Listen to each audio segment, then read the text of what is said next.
ஆடம்பர வாழ்க்கைக்கு ஆசைப்பட்டு ஹவுஸ் ஓனரையே போட்டு தள்ளிய இன்ஸ்டா ரீல்ஸ் ராணி இவர்தான். பெங்களூரு அடுத்த கெங்கேரி பகுதியைச் சேர்ந்தவர்கள் குருமூர்த்தி திவ்யா தம்பதி. கடந்த 10ஆம் தேதி குருமூர்த்தி வெளியில் சென்றுவிட 2 வயது குழந்தையுடன் திவ்யா வீட்டில் தனியாக இருந்தார்.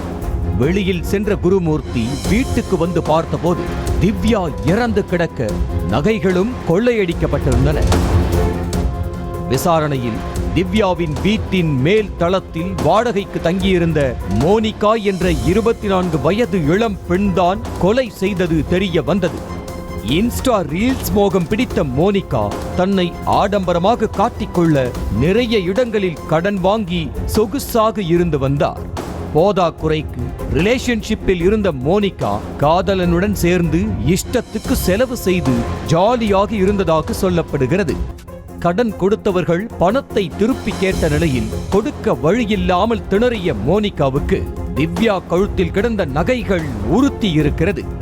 அத்தோடு மோனிகா தங்கியிருந்த வீட்டுக்கு காதலன் அடிக்கடி வந்து செல்வது வழக்கம் என்ற நிலையில் வீட்டு உரிமையாளர் திவ்யா கண்டித்ததாக கூறப்படுகிறது.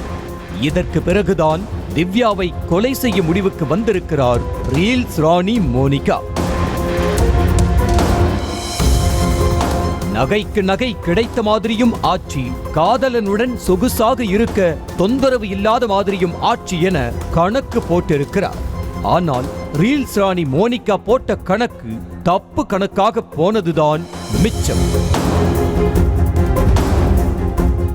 வீட்டில் திவ்யா மட்டும் தனியாக இருந்த நேரம் பார்த்து நல்லவள் போல நடித்து உள்ளே சென்ற மோனிகா திவ்யாவின் கழுத்தை நெரித்து கொலை செய்ததோடு போலீஸ் வந்து கேட்டபோது மர்ம நபர்கள் யாரோ வீடு புகுந்து கொலை செய்ததாக நாடகமாடியிருக்கிறார்.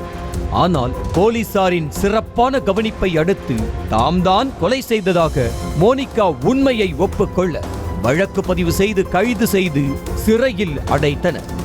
ஆடம்பர வாழ்க்கைக்கு ஆசைப்பட்டு குறுக்கு வழியில் கொலை, திருட்டு என சென்றால் கடைசியில் கம்பி எண்ணும் நிலைதான் வரும் என்பதே இந்த சம்பவம் உணர்த்தும் செய்தி.